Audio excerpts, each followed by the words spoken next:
Murder at Coney Island. Inspector Kelly and Professor Fordney were seated in the former's office when policeman Fanning and his charge entered. After Fanning's hurried explanation, Jasper told his story. I'm the ticket taker on a merry-go-round at Coney Island. This being Saturday, we had a big crowd. The trip was almost over when I reached out, saying, "Ticket, please." And I see this woman sitting up in the middle of the chariot, with that terrible look on her face. She didn't answer, and when I shook her, she slumped over in the corner. I screamed, jumped off, and ran for the manager. I got blood on my hand when I shook her. Yes, sir, she'd ridden a couple of times, and I seen the man she was with on the 2 rides before. Continued Jasper, giving a detailed description of him. I happened to see him jump off just before I got to her. The doctor said she had been stabbed through the heart and had died instantly? Queried Professor Fordney.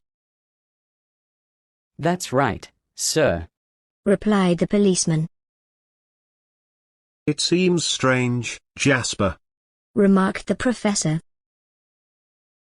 that you can give such a good description of this woman's companion on 2 previous rides, when you just happened to notice him jump off.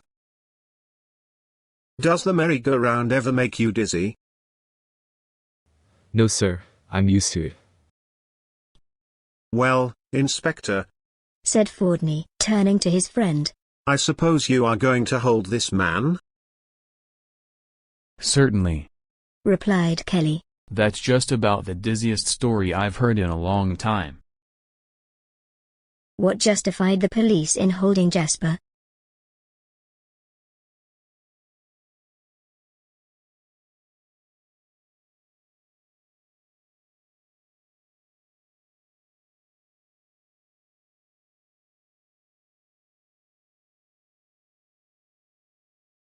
The police were justified in holding Jasper due to several key factors revealed in the story.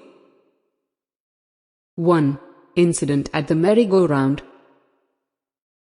Jasper, the ticket taker, encountered a woman who had been fatally stabbed on the merry-go-round at Coney Island. He was the last person to interact with her before she was found dead. 2. Suspicious behavior. Jasper's account of the incident raised suspicion. He described seeing the woman with a man, who he later noticed jumping off the ride just before he found her dead. This sequence of events suggested a potential connection between the man and the crime. 3. Blood on Jasper's hand. Jasper mentioned getting blood on his hand when he shook the woman, indicating close contact with the victim and involvement in the immediate aftermath of the crime. 4. Detailed description of suspect. Jasper provided a detailed description of the man accompanying the victim, suggesting that he had observed him closely during previous rides on the merry-go-round. 5. Questionable actions.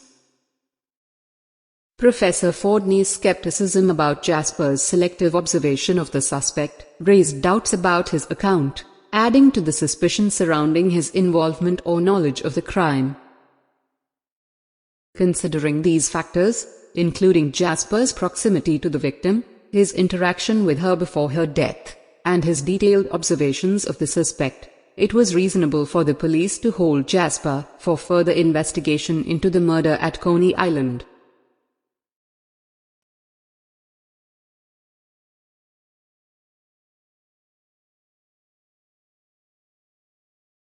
Jasper said he found the woman sitting up in the middle of the chariot.